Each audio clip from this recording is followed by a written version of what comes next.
కృషి గారు, ఇప్పుడు మీరు ఈ మధ్య కొన్ని అంటే ఒక సినిమా నుంచి ఎగ్జిట్ అయ్యి ఈ సినిమాలోకి వచ్చి ఈ సినిమా కంప్లీట్ చేసి ఇప్పుడు రిలీజ్కి దగ్గరికి వస్తున్నారు మీరు.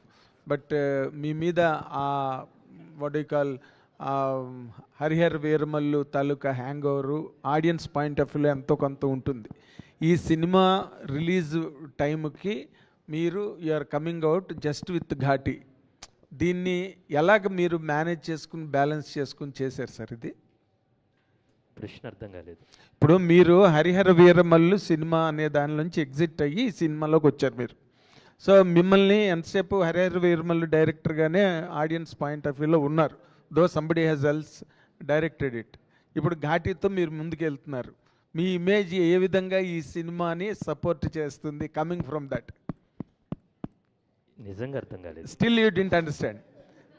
Again I will try. ఇది కృషి గారు, నాకు ప్రతి సినిమా ఒక journey. Okay, Harihara Veeramallu cinema నేను కొంత భాగం చిత్రీకరించాను. నాకు పవన్ కళ్యాణ్ గారంటే ప్రేమ, ఇష్టం. ఏం రత్నం గారంటే అమితమైన గౌరవం. చిన్నప్పుడే సూర్య మూవీస్లో ఆయన పోస్టర్ చూసి పనిచేయాలనుకున్నాను. బేసిక్ ఆయనతో ఇన్స్పైర్ అయిన వాళ్ళం. కొన్ని షెడ్యూలింగ్ కారణాల వల్ల మేము స్టార్ట్ చేసిన తర్వాత కోవిడ్ కావచ్చు, అనేకమైన షెడ్యూలింగ్ కారణాల వల్ల నేను కొంచెం పక్కకు రావాల్సి వచ్చింది.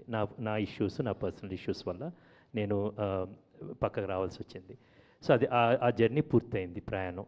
ఓకే, నా పరంగా పూర్తయింది. అండ్ ఆ జర్నీని ఇంకొక దర్శకులు జ్యోతికృష్ణ గారు కంటిన్యూ చేశారు. ఇప్పుడు అయిన తర్వాత నేను ఈ సినిమాలో ఉన్నప్పుడు పూర్తిగా ఘాటీలా ఉన్నానన్నమాట. బేసికల్గా ఎంత ఫోకస్డ్గా ఉన్నానంటే అంత ఫోకస్డ్గా ఉన్నాను. ఓకే, నేను గమ్యం నుంచి ఘాటీ దాకా ప్రతి సినిమాని, ప్రతి రోజుని, you believe it or not, మనం చాలాసార్లు మాట్లాడుకున్నాం. ఆ రోజే నేను అంత చాలా ఫోకస్డ్గా ఉంటాను యాక్చువల్గా. Right now I'm completely excited about ఘాటీ. September 5వ తారీఖు మీరు దాన్ని చూడబోతున్నారు. నేను నిన్న నైట్, ఈరోజు మార్నింగ్ చెన్నై నుంచి వచ్చాను. నిన్న నైట్ తమిళ్ ఫుల్ కాపీ చూసామన్నమాట. దెన్ అగైన్ సార్ రాగానే సారీ చెప్పాను, సార్ తమిళ్లో ఆయనే డబ్ చెప్పారు, తెలుగులో ఏం డబ్ చెప్పారు.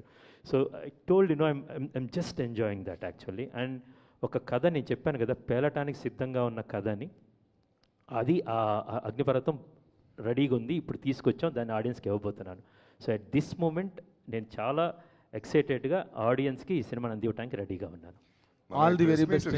కదా పెట్టింది కృషి గారు, ఘాటీ ప్రెస్ మీట్ ఇది, దాని గురించి మాట్లాడదాం. 100% ఆల్ ది వెరీ ఇంటర్వ్యూ అడిగావు కదా, ఇప్పుడు డిసైడ్ చేశాను నేను చేయను. కృషి గారు ఏం చేయరు బాబు? కృషి గారు, ఇంటర్వ్యూవా? కృషి గారు హాయ్ సార్. సో